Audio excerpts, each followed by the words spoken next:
अस्सलाम वालेकुम दोस्तों। सोप सीरियल दुलाब जे ईंदड़ नई एपिसोड में छा थींदो ऐं छा थियण वारो आहे, नईं तफ़सीलात ॼाणण लाइ जेकॾहिं बि असांजे चैनल ते नवां आहियो त महिरबानी करे असांजे चैनल खे सब्सक्राइब कंदा, जीअं हर ईंदड़ नई ख़बर जल्द खां जल्द तव्हां ॿाहिरनि ताईं मुहैया थी सघे।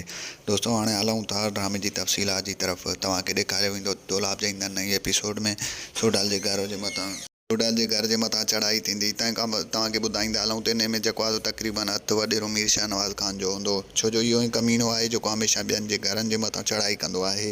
ऐं तव्हांखे ॿुधाईंदा हलूं त पॉसिबल चांसिस आहिनि त इन में हथु जेको आहे सो मंसूर ख़ान जो बि हूंदो। थी सघे थो त मंसूर ख़ान जे इन में को न को मक़सदु हुजे। ऐं तव्हांखे ॿुधाईंदा हलूं त उते तमामु जल्द जेको आहे सो सोडल ग़ाइबु थी वेंदो ऐं हुतां घरां निकिरण जी कोशिशि कंदो। बहरहाल हुनजी माउ हुनखे रोकींदी, चवंदसि त जेको आहे तूं फ़िलहालु हितां न वञु, या दुश्मननि जी चाल थी सघे थी। ऐं होॾां वरी तव्हांखे ॿुधाईंदा हलूं त सोडल वारा बि परेशान हूंदा त आख़िर इहा चढ़ाई कंहिं कई आहे। रहज़न वारा बि परेशान हूंदा।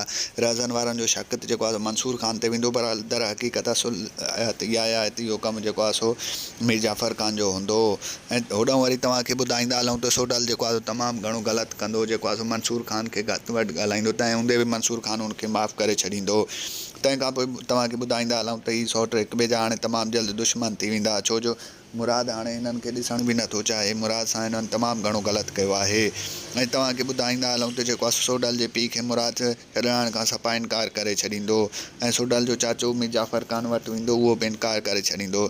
ऐं तव्हांखे ॿुधाईंदा हलूं त ड्रामे में तमामु घणो ट्विस्ट थियण वारो आहे ऐं हीउ ड्रामो 100 केस ते मुश्तमिल आहे। उन खां पोइ हीउ ड्रामो ख़तमु थी वेंदो। तव्हांखे मुंहिंजो रिपोर्ट कीअं लॻो, कमेंट में पंहिंजो राय ॾींदा। वठंदासीं इजाज़त, मिलंदासीं हिन वीडियो में, तेसिताईं रखंदा पंहिंजो ख़्यालु, ॾींदा इजाज़त। अल्लाह हाफ़िज़।